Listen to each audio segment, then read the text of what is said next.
الذكر فهل من مدكر. بسم الله الرحمن الرحيم. طاسين الله أعلم بمراده. تلك آیات القرآن، قرآن پاک کی آیات ہیں، اور کتاب مبین اور واضح کتاب. ہدی و بشریٰ، اس میں ہدایت ہے اور خوشخبری ہے للمتقین، ایمان لانے والوں کے لیے.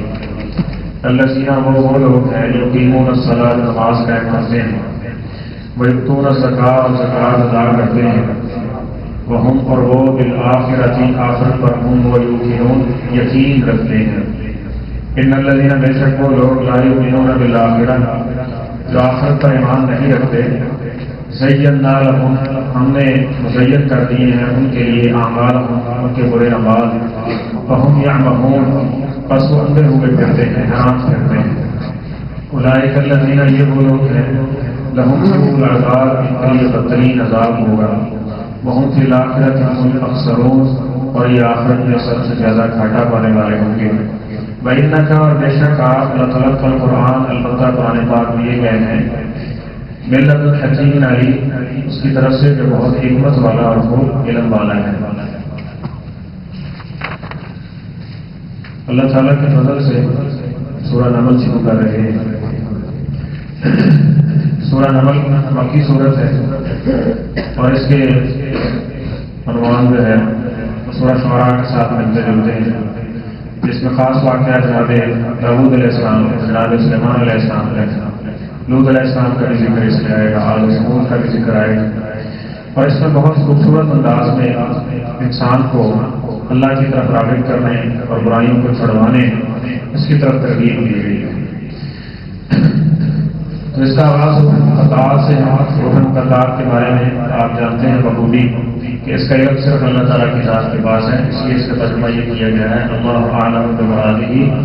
اس کی مراد، اس کا معنی وہ اللہ تعالیٰ ہی خوب جاننے والا ہے.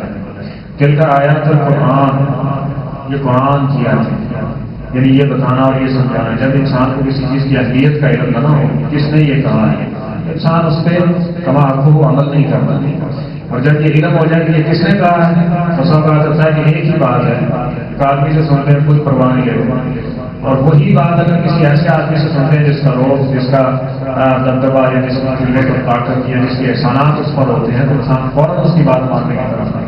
اور یہ جو باتیں ہیں نا، یہ قرآن پاک کی باتیں. اور دوسری بات، مشرکین مکہ نبی کریم صلی اللہ علیہ وسلم کی طرف ایسی ویسی باتیں کرتے تھے کہ یہ معاذ اللہ خود کرتے ہیں، یا جادوگر شیاطین آپ کو سکھا دیتے ہیں، تو یہ آپ اس کی باتیں سنا رہے ہوں گا. نہیں، تلک آیات القرآن، یہ قرآن پاک کی آیات ہے، وہ کتاب مبین اور واضح کتاب کی آیات ہے. اس کے دو معنی کیے گئے. ایک یہ ہے کہ یہ اسی قرآن پاک کی صفت ہے، یہ واضح کر دینے والی کتاب ہے. جو بھی مسئلہ دنیاوی ہو، اخروی ہو، اس کو پیش کرے، یہ آپ کو ہدایت کی طرف رہنمائی کرے گا.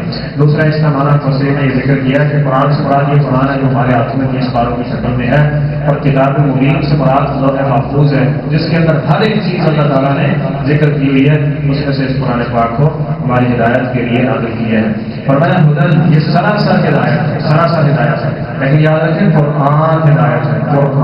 قرآن کسے کہتے ہیں؟ جو بار بار پڑھا جائے، بار بار پڑھا جائے. اگر اس کے ساتھ بار بار کا تعلق ہوگا نا، پھر یہ تب جا کے ہدایت بنے گا. حفظ کر لیں آپ، حفظ کر لیں، لیکن اس کو پڑھنا چھوڑ دے گا تو سیدھے سے نکل جائے گا، چلے جائے گا. اسی طرح عمل کی صورت ہے، کرتے جائیں، ایک وقت جائے گا آپ ایک فیصد عمل کرے گا، اس عمل کو جاری رکھیے. ایک وقت آئے گا اللہ تعالیٰ اس کی معراج آپ کو عطا کر دے گا کہ آپ بہترین عمل کرنے والوں میں شامل ہو جائیں گے. لیکن کب؟ قرآن جب وہ اچھا عمل، وہ تلاوت، وہ چیز بار بار دہراتے رہیں گے. اور یہی شاید فلسفہ ہے جس کی وجہ سے بار بار اس کو پڑھنے کا ذکر کیا گیا تراویح میں، نماز میں، اور پھر اس کے کتنے اجر و نیکیاں اللہ تعالیٰ نے یہ کرنے کی توفیق عطا فرمائے. فرمایا یہ سراسر ہدایت و بشریٰ للمؤمنین، اور مومنوں کے لیے بڑی بشارتیں ہیں اس کے اندر. اللہ تعالیٰ نے اس کے جان دنیا کے اندر اس کو بشارتیں دیا. دیکھیں نا، کام اور پریشانی جتنی بھی ہو، لیکن کوئی اس کا جو محسن ہے، اس کا قریبی ہے، اس کو تسلی دیتا ہے، تو اس کو اس کا دل ٹھنڈا ہو جاتا ہے. یار کام اپنی جگہ، پریشانی اپنی جگہ، لیکن یہ مجھے حوصلہ اور تسلی دے رہے. لیکن کیا بات ہے مومن کی شان کی، اس کی عزت و حسرت کی، کہ اس کو اللہ تعالیٰ تسلیاں دے رہا ہوتا ہے کہ ہم تیرے ساتھ ہیں، تمہیں صبر کرنا ہے، ہم تیرے ساتھ ہیں، تمہیں نماز پڑھنی ہے، ہم تیرے ساتھ ہیں،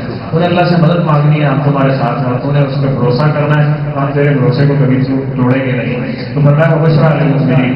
اللہ جی یقین اور اسلام مومن ہے کیا؟ ان کی سلامتیں یہاں ذکر کی ہیں. یہ 3 خاص علامتیں علامات ذکر کی ہے. پہلی علامت کیا ہے؟ یقیمون الصلاۃ، وہ نماز کے پابند ہوا کرتے ہیں. مومن کون ہے؟ وہ نماز میں سستی کرنے والا نہیں ہے. منافق کی علامت ذکر کی گئی کہ وہ نماز میں سستی کرتا ہے. ویل للمصلین، مومن جو ہے وہ کیا کرتا ہے؟ نماز کی پابندی کرنے والا ہوتا ہے. نماز اس کی حفظ جان ہوتی ہے. تہجد دیکھ لیں، اشراق دیکھ لیں، ٹھیک ہے. اسی طرح دیگر جو نفل و نوافل کی کثرت کرنے والا ہوتا ہے. نبی کریم صلی اللہ علیہ وسلم نے فرمایا یہ بات ہمیں عام کرنی چاہیے کہ قرب قیامت کیا ہوگا کہ لوگوں میں سے جو سب سے زیادہ آخری جو دین کی علامت ہوگی نا، جو بیٹھنے والی ہوگی، نہیں ایسا ایسا اٹھا لیا جائے گا نا، تو وہ کیا ہوگی؟ نماز ہوگی. جب لوگ نماز کو بھی چھوڑ دیں گے نا تو پھر کوئی بھی معاملہ ان کے کنٹرول میں رہے گا.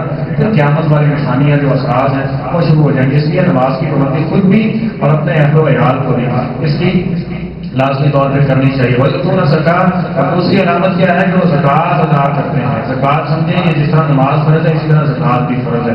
اس کو بھی آگے پیچھے یعنی لیٹ نہیں کیا جا سکتا.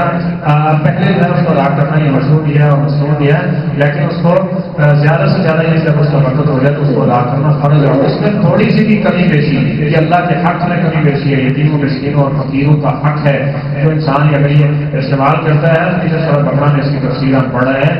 یہی مال یہی دولت اس کو آگ کے اندر دبا کے اس کے چہرے پہ بھی لگایا جائے گا، اس کے پیروں پہ بھی لگایا جائے گا اور کہا جائے گا حاضر مال خنزتم، یہ ہے وہ خزانہ جس کے سامنے بن کے بڑے بیٹھے تھے اور اس کو دیکھو کہ یہ خزانے نے تمہیں کیا فائدہ دیا ہے. وَيُؤْتُونَ الزَّكَاةَ، مومن کیا کرتے ہیں؟ وہ زکات ادا کرنے والا ہوتا ہے. وہ ہم بالآخرت، آخرت کا اس کو بڑا یقین ہوتا ہے کہ میں جو نیکی کر رہا ہوں میری ضائع نہیں ہوگی، اور اس کے ساتھ اس کو گناہوں کا خوف اور ڈر بھی ہوتا ہے کہ گناہ غلطی کر رہا ہوں تو اللہ کے سامنے پیش بھی ہونا ہے. اور آج کے دور میں کہتے ہیں گناہ غلطیاں اس کو چھوڑنے کی اللہ بڑا معاف کرنے والا ہے. یہ ہوا ہے ہماری اس پرانے بات میں یہ مثالیں ہیں. اگر انسان سمجھے تو یہ ایک ہی مثال کافی ہے کہ آدم علیہ السلام نبی ہے، نبی ابو البشر ہے، سب سے پہلے انسان ہے، لاڈلے ہیں جن کے بارے میں اللہ بناتا ہے. خلق تو بھی یہ نہیں ہے، میں نے اپنے ہاتھوں سے اس کو تیار کیا اور بنایا ہے. لیکن ایک چھوٹی سی غلطی تھی نا، تم نے اس درخت کے قریب نہیں جانا، ایک درخت کے قریب نہیں جانا. تمام حرام کے ساتھ جسم پلے ہوئے ہیں، حرام کے ساتھ جینا اٹھنا سونا جاگنا انہیں کاموں کے اندر ہے. اور سمجھتے کیا ہے کہ شیطان نے یہ مطمئن کر رکھا ہے کہ ہم نے نہیں جنت میں جانا تو اور کس نے جانا. بھائی اللہ تعالیٰ کے جو مومن بندے ہوتے ہیں نا وہ آخرت پر یقین رکھنے کا مطلب ہے اس کی خوف اور اس کی تیاری میں مصروف ہوتے ہیں. ان الذین آمنوا ان الذین لا یؤمنون بالآخرہ. باقی رہی بات ان کی آخرت پر ایمان نہیں رکھتے تو کیا کرتے ہیں؟ زین لهم اعمالهم، ہم ان کے لیے ان کے برے اعمال مزین کرتے ہیں. جس طرح نبی کریم صلی اللہ علیہ وسلم کی حدیث ہے نا، اللہ تعالیٰ بندے کے ساتھ وہ معاملہ کرتے ہیں جو بندہ اللہ کے بارے میں سوچتا ہے. گناہ کو ناپسند کرے گا تو اللہ تعالیٰ ناپسند بنا دے گا اس کے، اور اگر گناہ کو پسند کرے گا اور اس کی طرف لٹکے گا تو گناہ کے لیے مولے کی بات اللہ ادھر ہی پھیر دیں گے. پھر ہم اس کو تو فرمایا فہم یعمہون، اور نتیجہ یہ نکلے گا کہ حیران شستہ کا کیا مطلب ہے؟ دوسری جگہ اللہ نے فرمایا اس کا مفہوم یہ کہ ہم اس کو اس کی جان ہی بلا دیں گے، اس کا نفس ہی اس کو بلا دیں گے. اس کو پتہ چلے گا وہ اپنے فائدے کے لیے چل رہا ہوگا لیکن اپنا نقصان کر بیٹھے گا اور اپنی جان کی فکر ہی اسے نکال دیں گے. اور آج دیکھ لیں کہ اس فکر و فاقے میں ہم کس طرح یعنی صبح و شام دن رات ایک کیے ہوئے ہیں، لیکن جب اللہ کا ذکر اس سے نکل جائے گا تو فرمایا فہم یعمہون اولئک الذین لهم سوء العذاب. پھر ایسے لوگوں کا نتیجہ یہ ہے کہ ان کے لیے بدترین عذاب ہوگا. وہم فی الآخرۃ هم الاخسرون، اور قیامت کے دن یہ سب سے زیادہ گھاٹا پانے والے ہوں گے، سب سے زیادہ خسارہ اٹھانے والے ہوں گے. اللہ ہم سب کو ان سے محفوظ فرمائے. اور آگے فرمایا وَإِنَّكَ لَتُلَقَّى الْقُرْآنَ مِن لَّدُنْ حَكِيمٍ عَلِيمٍ. پھر دوبارہ سے یہ بات دہرائی گئی کیونکہ یہ چیزیں آئندہ آنے والی ہیں نا، اور ہمارے ہاں زیادہ تر یہ ہم نے ایسے کیے جی، ہم نے یہ کیا جی، کیا کیا جی، ہمارے پاس کیا موجود ہے، ہم کیا کریں. اس چیز کو دیکھ کے ہم فیصلہ کرتے ہیں کامیابی ناکامی کا ہے یا اچھے اور برے ہونے کا فیصلہ ہم انہیں چیزوں سے کرتے ہیں نا. لیکن فرمایا ان چیزوں میں اس کو الٹ کی باتیں ذکر کی گئی. یقین الصلاۃ ہونا ہے، اس کا نتیجہ بھی بعد میں آئے گا. یقین الزکوٰۃ ہے، اس کا نتیجہ بھی بعد میں ہے.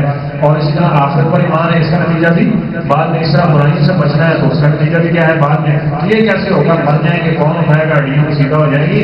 پر میں یہ باتیں لگتے ہیں کہ یہ کہانی ہے اور یہ ایسی باتیں جو کبھی وجود میں نہیں آئی. فرمایا نہیں وَإِنَّكَ لَتُلَقَّى الْقُرْآنَ، یہ جو باتیں آپ کو القاء کی جاتی ہیں بتائی جاتی ہیں آپ کے نازل کی گئی ہیں اور آپ ان کو سنا رہے ہو، یہ قرآن کی باتیں ہیں. اور قرآن کس کی طرف سے ہے؟ مِن لَدُنْ حَكِيمٍ علیم، اس ذات کی طرف سے یہ بہت بڑی حکمت والا اور بہت علم والا. صدق اللہ العظیم.